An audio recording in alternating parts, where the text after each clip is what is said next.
and a 3, and a 2, and a good morning, and welcome to Thursday's morning show. My name is McHugh David, publisher and editor of the news. If you're watching us live on Facebook, we appreciate that. If you are listening to us or watching the video later, appreciate that as well.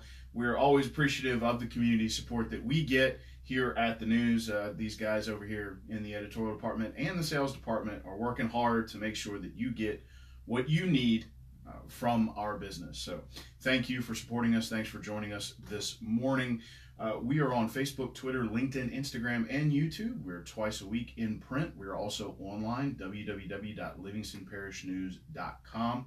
You ever miss one of these shows, you can catch them, www.livingstonparishnews.com/podcast. We post them almost immediately after we shoot them. However, video takes a little longer to process, so sometimes that takes a while to get on our YouTube page.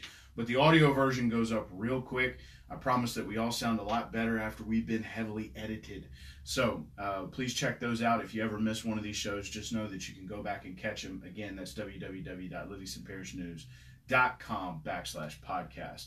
Traffic this morning, usual school traffic. Hatchell Lane's backed up in Denham Springs. 16 is backed up in Denham Springs, both of those because of Denham Elementary, Junior High, and High School. Heavy delays at Jubin Road and 190. Heavy delays on 64 heading into Central. Getting into I-12, backed up, if you're going westbound, backed up past Jubin Road. Delays extending all the way past Sherwood Forest at this point in time. Minor delays after the 10-12 split. 73 degrees is your current temperature. It's 95 is the high. It's going to be a hot one today, folks. Still got some heat going and still going to have some heat rolling through next week. However, it is expected that it's going to start raining Sunday, and it will rain for a couple of days, maybe cool it off a little bit. But it's going to be hot this weekend for the LSU game. High of 94, low of 74.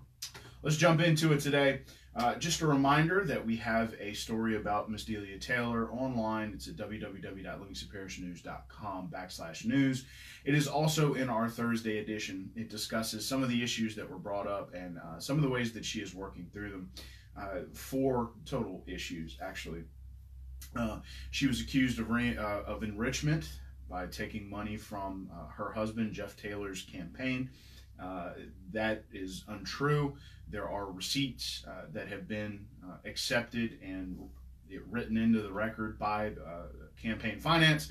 And the practice that they were using is pretty normal. What happens is if you're running a political campaign, more often than not, end user advertisers like newspapers, magazines, and TV stations charge up front. One, so that you can more easily report a final receipt on your campaign finance report, but 2, it's for our protection. A lot of times when these campaigns wrap up, it's very hard to get in touch with people. It's very hard to get paid. So it's best, and this was a practice that even my dad used back in the 90s and the 80s, best to charge up front, and that's what we do here. So that is not uncommon. In fact, it is usually standard operating procedure. Mr. Nick Gagliano does the same thing for his clients, one of which includes Leighton Ricks. So we will charge him up front. Nick will pay us and then be reimbursed by Mr. Ricks's campaign. So that part, there no enrichment there. However, there were some other problems that were brought up that Ms. Taylor's going to have to work through. One is an occupational license here in Livingston Parish. She has one now. Most people who aren't subject to sales taxes don't have one. There's a parish law now that says that even if you aren't subject to sales taxes, you have to go get one. She has since gotten one and is compliant.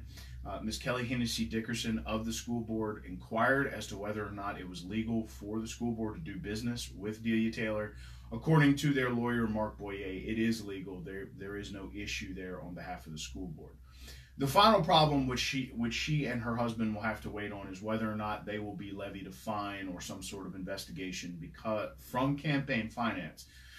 Because there is a law that says if you do business as a campaign with a family member, you must meet certain criteria. Since she did not have an occupational license, which is one of the criteria, that doesn't count. You also have to be registered and in good standing with the Secretary of State. Now, Delia is a sole proprietorship, so that doesn't happen. When you call the Secretary of State to inquire about a sole proprietorship, you can still go through their Go Biz portal, but they ship you straight to the Louisiana Department of Revenue. You get an LDR number, which is basically your state tax ID, and the Secretary of State doesn't want anything to do with you. Not in a bad way. There's just a lot of sole proprietors. It's very hard to keep in touch with them. They just want you to pay your taxes. That's it. The Secretary of State confirmed this. So Ms. Taylor is hoping that the Campaign Finance Board, once they meet and hear her case, which earliest will be November, she is hoping that they will see her due diligence, and if she has to reform as a corporation, she told the news that she would. So we'll see where that goes from here, but no enrichment there. Also, no more issue with the parish and no issue with the school board. So just waiting for that last little bit to get wrapped up. Thursday's paper is about the constitutional amendments that you will see on your ballot this fall. Early voting is kicking off not a week from this Saturday. So please keep that in mind. Let me make sure that my date's right. I'm sorry, 2 weeks. No, a week. Yes, a week from this Saturday is when early voting will kick off. It will go Saturday to Saturday with the exception of a Sunday. The News will be working with the clerk of court here as well as the registrar of voters to try to get people wound up for the election, because election day is the same day as LSU Florida. So we'll be keeping an eye on that and trying to get people to go out and early vote. But with regard to the amendments, there are 4, one of which affects the New Orleans area only. Currently, New Orleans properties are subject to about 194 mills in property tax. There is a amendment that's being proposed that Orleans parish government would be able to choose which buildings with either, I believe it's 15 residential units or less, are subject to property tax to try to make more affordable housing options available for people inside Orleans Parish. We'll see where that goes. They'll be voting on that. The other 3 are, excuse me, there is one regarding the Board of Tax Appeals. In the past, any tax appeal would have to go before the state courts in order to be resolved. This bill would give the Board of Tax Appeals the jurisdiction to not have to do that. They'd be able to not only hear but resolve tax appeals. That would be tax appeals on property and sales taxes that people deem unconstitutional. As far as I know, it doesn't happen often, but they're trying to keep it out of the court system. So that's a Second Amendment you'll be dealing with. Another one is also with regard to property taxes. It is for things that are going offshore. Currently, any goods, repair materials, that sort of thing, that are going out of the country are not subject to property taxes. However, anything that's going out to those oil rigs off of the coast, which is up to 3 miles on the outer continental shelf, are. So if a company has to bring in, say, a crane or a piece of equipment from one of their rigs to repair it on shore, it is subject to property taxes. That is, as I understand it, the reason for this is to exempt that, because once they fix it, they're going to ship it right back out to the rig. There's also, moving equipment out there when they build new rigs, that kind of thing. It will be interesting to see how this plays out. I'm interested in your comments. Leave them below if you kind of understand what's going on. Like I said, it will be interesting to see excuse me, what happens there. The 4th constitutional amendment has to do with the Millennium Fund, which began in the late 90s. The state began collecting. It's the tobacco settlement from Big Tobacco. Currently, those funds can only go to certain public schools, certain approved private schools, and certain approved diocese schools. Basically, right now, it's going to private schools, public schools, and the Catholic schools. Charter schools are looking for a piece of the pie. The educational television station in Louisiana is also looking for a piece of the pie. Lab schools are the 3rd group that are looking for a piece of the pie. If you're looking for a lab school, U-High at LSU is a lab school. Those are schools that are usually attached to universities. Benjamin Franklin is technically a lab school. They're attached to UNO. They're usually ranked number 1 in the state in terms of educational opportunity. That is in New Orleans. So anyway, that is the 4th one, is that those 3 types of schools are looking for a piece of that Millennium Fund. Now, The interesting thing is that those excuse me, those funds cannot supplant state funds, and they cannot supplant tax funds. So if you can't use them to offset current expenses that are based around those revenue sources. Now, the TV station would get $75,000 a year if this passed.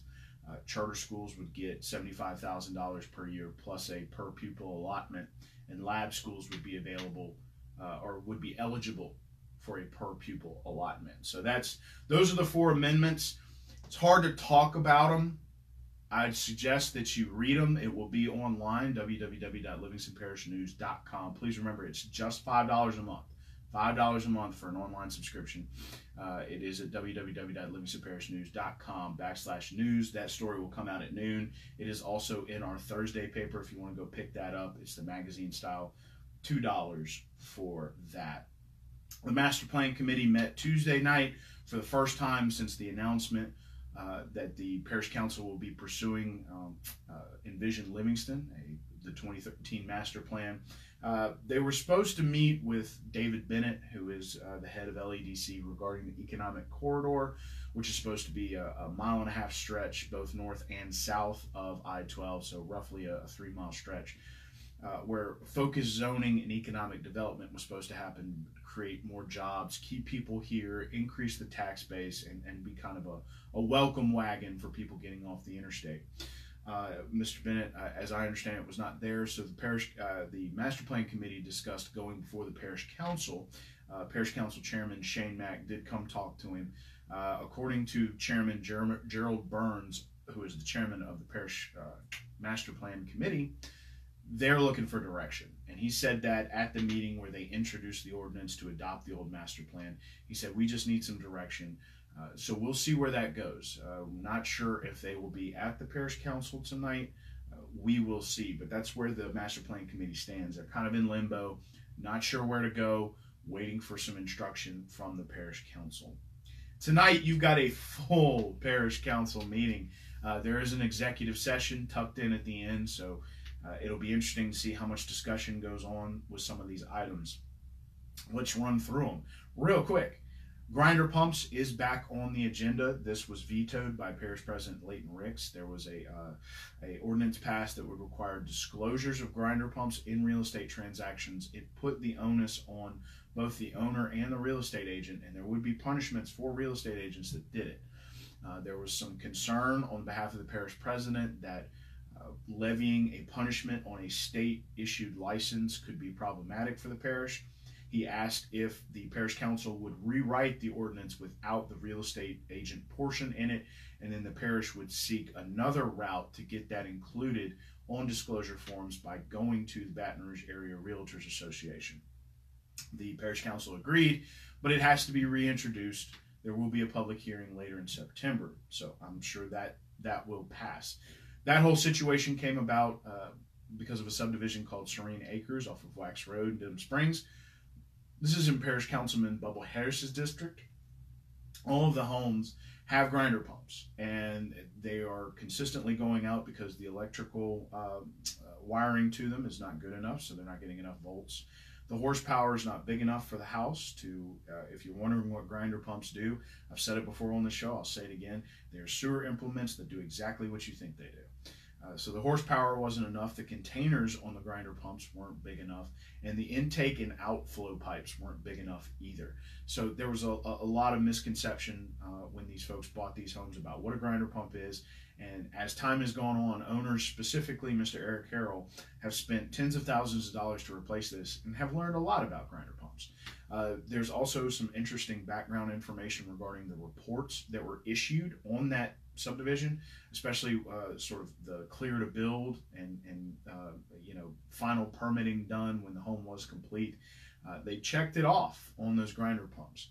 Something that is interesting that came up in those reports, and they'll be talking about this tonight, is the Department of Health and Hospitals inspect sewer systems. And as they were inspecting these sewer systems, they wrote into their letter to the parish that a homeowners association would be responsible for the upkeep of the grinder pumps. Now, the fascinating thing is there is no homeowners association there. There has never been a homeowner association there. So it will be interesting to see how the parish decided that they interpreted that letter and what comes out of that piece. Next, there are several elections coming up this spring, and the parish council will be responsible for authorizing those to get prepped. First is the library millage, and the other two are the sales tax that goes to the roads and the detention center. It's the 1 cent sales tax, as well as the millage that goes towards roads. All of these things will be up for election this spring. They will begin the authorization process tonight.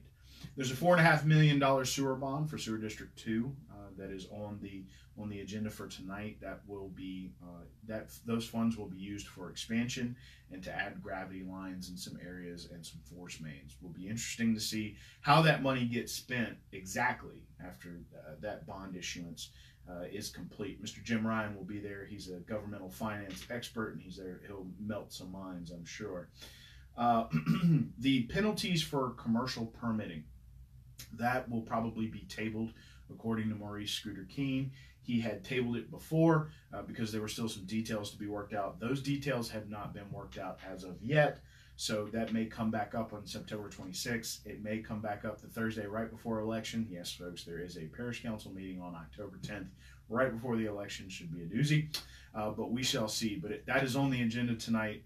My understanding of it at this point is that it will be tabled. And finally, the expansion of Ward 2 water. They will be voting on that tonight. Whether or not the boundaries will be expanded, it's expected to pass. When talking with Mr. Gary Frog Talbert about it, this is about business. Ward 2 has done very well about adjusting their revenue streams to match being able to deliver good water to their customers, which is why Port Vincent sold their water well to Ward 2, which is what was the catalyst for this expansion. Now, an interesting subplot of all that is that Mr. John Wascom of District 4 is going to be looking to introduce some legislation to try to get more board members on the Ward 2 Water Board, excuse me, because it will be extending through new districts now. That requires legislative action, so it won't happen until the spring if they do approve it, but it is a process that will begin tonight if they pass his introduction, so we shall see about that. Anyway, looks like it's going to be a pretty packed parish council meeting tonight. A lot of this stuff has come up before or has already been decided, but we hoping that we'll roll through it pretty well without any issue. Then again, also there is an executive session tucked in at the end for some legal matters.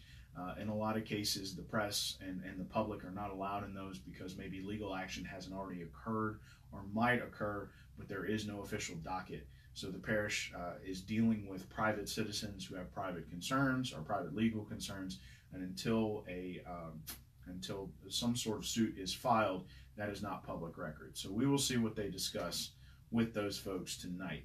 Let's take one more look at your traffic. I have talked enough this morning here on Thursday. It is 7:48 a.m. Traffic around the schools is starting to dissipate as first bells have rung. Traffic is pretty heavy coming out of Watson going south. More traffic on 447 north at Arnold Road at 1025. They have a tough time of it in the morning. A difficult situation there.